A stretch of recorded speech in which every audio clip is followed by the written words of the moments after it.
Horse Mag avec la Banque Bonote.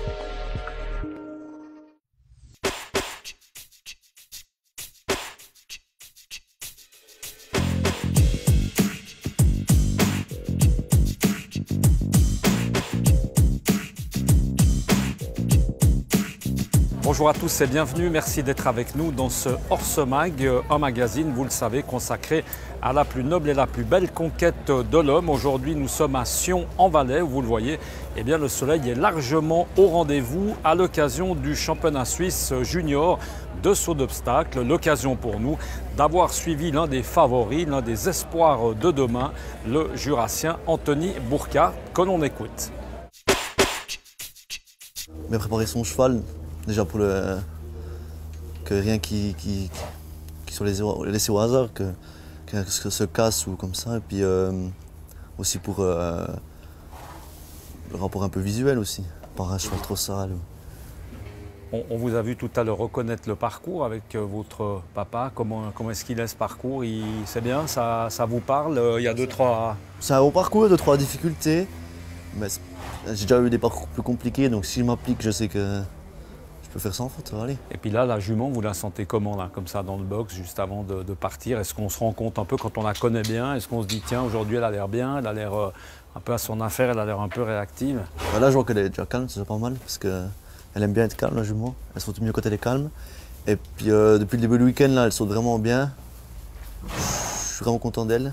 Alors, j'espère que ça va continuer comme ça.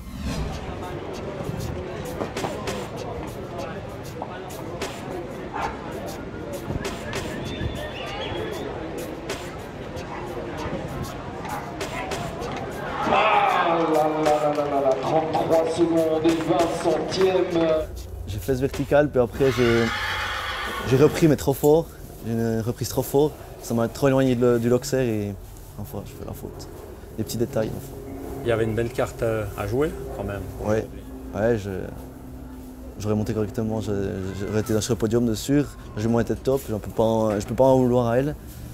Même enfin, on remettra ça en autre année. Parlez un petit peu de votre saison, hein, qui pour l'instant est une belle saison. Ouais, c'est une bonne saison avec le cheval que j'ai participé là à Indiana. J'ai fait une belle saison, j'étais au championnat d'Europe. J'ai eu le bon classement, ce que je voulais. Puis maintenant, je vais essayer de préparer la suite pour les jeunes cavaliers. Comment se passent vos journées chez vous? Alors j'ai mon école la journée. Et puis quand je finis l'école, ben, je vais à mon centre d'entraînement et puis j'entraîne avec mes chevaux. J'ai monté 2 à 3 chevaux par jour. Ça varie en fonction aussi du travail scolaire. Mais en tout cas, j'essaie de travailler pour gagner. Et bientôt la fin de l'école et après un petit passage dans le monde professionnel. Faire que du cheval, ça c'est quelque chose évidemment qui est important. Vous vous réjouissez forcément? Oui, c'est l'idée de vivre après avec l'équitation. Je vais déjà aller, je pense, à l'étranger un petit peu apprendre les langues parce que dans l'équitation, c'est assez important de connaître plusieurs langues et puis aussi me perfectionner. On a besoin de soutien dans ce que vous faites, hein. Vous êtes aidé? Oui, alors j'ai différents partenaires, notamment la Banque Bonote qui m'aide financièrement à réussir ma saison au mieux. J'ai aussi différents propriétaires de chevaux qui me confient des chevaux. Et puis on avance avec ça. Objectif, alors à long terme, ça serait quoi? Déjà de vivre bien avec l'équitation, d'être cavalier professionnel et bien sûr réussir dans le top niveau. Et puis on essaie de travailler pour ça. Steve Gerda, c'est toujours l'exemple à suivre? Ouais, Steve Gerda, c'est un des meilleurs cavaliers de Suisse, donc bien sûr c'est un exemple à suivre.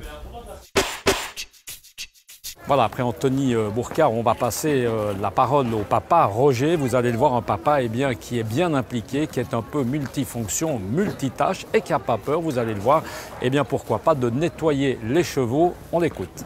Moi c'est un peu ma passion, donc comme j'ai toujours fait ça, je le fais là, comme ça je sais que c'est fait. Et puis bon, pour le moment on n'a pas droit les moyens d'avoir un groom. Donc on fait notre travail nous-mêmes. Elle a beaucoup de tempérament, donc il faut être très doux avec. Et Anthony, pour ça, il sait assez la monter. Parce que au début qu'on l'avait, elle était assez chaude. Nous, on ne savait pas droit comment il fallait faire avec. On mettait Et là, maintenant, avec le temps, on est arrivé, on a trouvé la bonne solution. Donc, on ne fait pas trop avant, on ne fait pas trop pendant. Et puis, on lâche les rênes un petit peu pour la calmer entre deux sauts. Et quand elle entre en piste, il fait ça tranquillement au début. Et après, une fois que la cloche a sonné, ben là, on y va.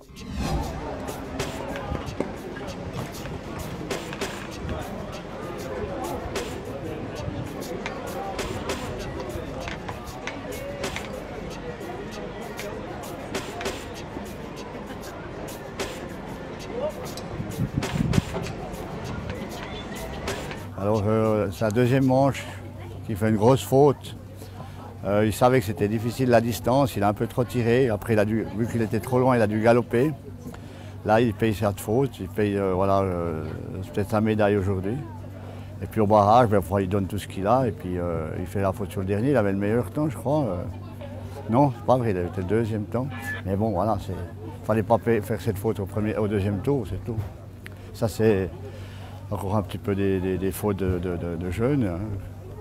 Un petit peu aussi des nerfs, il veut être sans faute et puis il verra ce qui se passe, quoi. C'est sûr qu'on est déçu, voilà, on est un peu déçu, mais c'est aussi bien pour les autres, quoi. Une défaite comme celle-ci remet bien évidemment pas du tout en question ni la saison, hein, ni le talent d'Anthony. On est obligé évidemment, surtout dans les sports équestres, de planifier à long terme, hein. Bien entendu, on ne va pas s'arrêter sur un championnat, sachant qu'évidemment, il y en aura encore beaucoup d'autres. Après un échec comme celui-ci, qu'est-ce qu'on peut en retirer? Encore beaucoup de travail, justement d'expérience surtout? Un échec, oui, c'est sûr que c'est un échec. Mais le travail qu'il a fait jusqu'à présent, il faut qu'il continue le même travail, il n'y a rien à changer. Et puis voilà, enfin, c'est une défaite, on doit l'assumer. Mais je ne crois pas que c'est le travail qui est en cause. Au contraire, je pense que le cheval sautait super bien. Il a fait, lui, une faute, un peu de nerf, voilà, c'est tout. Cette année, on est allé au championnat d'Europe. La semaine, 15 jours avant, il était aussi à Rezzo, pré-nation, il est double sans faute. À Rezzo, enfin, il n'était pas dans le pré-nation, mais il a bien travaillé. Il était dans une grosse épreuve à Arnas, en France, où il est troisième du Grand Prix. C'était un peu plus grand que ça, et il a très bien monté. Et puis, il a peut-être une 25 victoires cette année, donc la saison était bien remplie, elle n'est toujours pas finie, hein. C'est facile de travailler au quotidien avec Anthony, avec son fils? Écoutez, pour le moment, je n'ai pas de problème. De temps en temps, il y a un coup de gueule qui part de lui, il y a un coup de gueule qui part de moi. Mais pour le moment, non, on n'a pas de soucis, on s'entend bien, on est sur la même voie. Donc non, moi je trouve que ça va très bien. On peut considérer aussi, comme souvent, hein, que vous êtes son manager, peut-être même pour l'instant son financier. Est-ce que Anthony a déjà, parce qu'on le sait, c'est un sport qui est coûteux, dans lequel on doit pratiquement automatiquement marcher, fonctionner avec des partenaires, des sponsors. On arrive déjà à trouver des partenaires? Alors là, on a trouvé un partenaire justement pour la jument, qui a été intéressé à acheter la jument. On a aussi beaucoup de chevaux qui sont prêtés pour le travail qu'on nous confie, parce qu'Anthony monte bien, donc les gens sont intéressés à mettre des chevaux à disposition. On n'est pas encore gâté, mais on fait avec ce qu'on a pour le moment. On n'a encore pas des chevaux à haut niveau. Pour le moment, c'est Indiana la meilleure jument qu'on a. Les autres, c'est des jeunes chevaux. On a encore Logos qui est un très bon cheval, aussi pour des gens qui sont ici avec nous, là, qui le suivent partout. Mais c'est vrai que pour cette compétition-là, il en faudrait encore un ou deux, et puis peut-être des meilleurs encore. Vous, comme papa, comme rêve que vous pourriez avoir pour Anthony, ce serait lequel? Comme ça, un rêve un peu fou? C'est qu'il trouve des bons chevaux, puis des bons propriétaires, et que les propriétaires ils puissent les garder, et puis qu'ils fassent une belle carrière de cavalier. Et en termes de résultats? Après, les résultats... Petite médaille au jeu, par exemple? Écoutez, bien sûr, c'est toujours beau à voir, mais vous avez vu, il y a 15 jours, le championnat du monde, c'était pas facile, hein. C'est pas facile, donc même si on est très bons cavaliers avec des très bons chevaux, il faut encore un peu de chance, hein. Un peu de chance.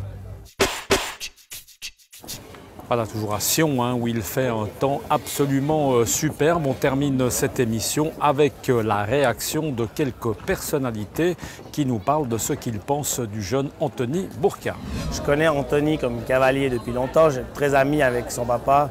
c'est un gagneur, hein, c'est un cavalier qui en veut, une équitation fine, un petit peu de malchance là aujourd'hui. C'est dommage, comme c'est sa dernière année, ça aurait bien terminé sur un titre, mais il lui reste encore maintenant les jeunes cavaliers, donc je souhaite plein de réussite et de bonheur dans sa vie. Au point de qualité équestre, je pense que le gamin a vraiment la qualité, c'est-à-dire que je pense vraiment qu'il a du talent, ça c'est sûr, c'est indéniable. Maintenant, vous savez, il y a beaucoup de gens qui ont du talent et il faut des sponsors. Il est dans un canton qui n'a pas beaucoup d'argent. Donc nous à Genève, voilà, quand on regarde l'argent, on a de la peine aussi. Donc c'est quand même difficile de trouver des sponsors et d'arriver à ce niveau-là sans un peu de chance. Anthony, c'est vraiment un petit gars très doué. On l'a toujours pensé qu'il était vraiment doué, hein, mais je pense qu'il a encore franchi un palier. Il me semble aussi plus calme. Au début, il y avait un peu je veux dire, les résultats sont venus vite, hein, aussi un titre de champion suisse junior assez vite. Et là, il me semble qu'il est plus posé, qu'il a pris un petit peu de recul, qu'il est plus calme. Et je pense qu'il ira loin. C'est un excellent cavalier, c'est un cavalier qui prouve année après année qu'il a vraiment sa place parmi les tout bons. C'est vrai que déjà très jeune, on l'a repéré, il a une sensibilité, des choses qui ne s'apprennent pas. Il a le feeling, comme on dit dans le milieu équestre. Il était champion suisse en 2012, donc ça a été vraiment la consécration de jolies saisons qui se sont suivies. Et puis là, cette année, il termine 4e avec une faute. Ça ne tient à rien du tout dans ce sport. Donc vraiment, il nous a de nouveau prouvé qu'il était là, qu'il était dans le coup. Il gagne des épreuves jusqu'à 1m45. Donc c'est vraiment un cavalier de talent, un cavalier à suivre de près. En plus, avec un papa qui était le premier entraîneur de Steve Gerda. Il y a une petite histoire à écrire. Voilà, c'est la fin de cette émission Horsemag consacrée au jeune Anthony Bourcard. On se retrouve le mois prochain pour parler de cheval. À bientôt. Ciao.